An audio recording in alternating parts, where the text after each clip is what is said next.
आज शुक्रवार चिकेन कषा को तो आलू पड़ो भात खिया हम दीटा बेलू कषा चलती देख मस्त लगे चिकेन कषा आलू एक कलर बार चिकेन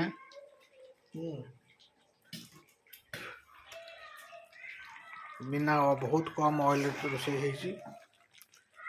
मस्त लगे खाया बास्ना जोर हो कषिया समय लगे चिकेन कषा चिकेन आलू झोल को उषुना भात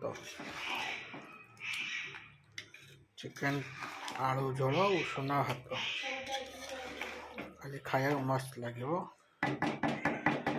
देखो जो मैंने वीडियो देखिए गोटे लाइक और शेयर करेंगे और कमेंट गोटे करेंगे आलू भजा ही थुआई।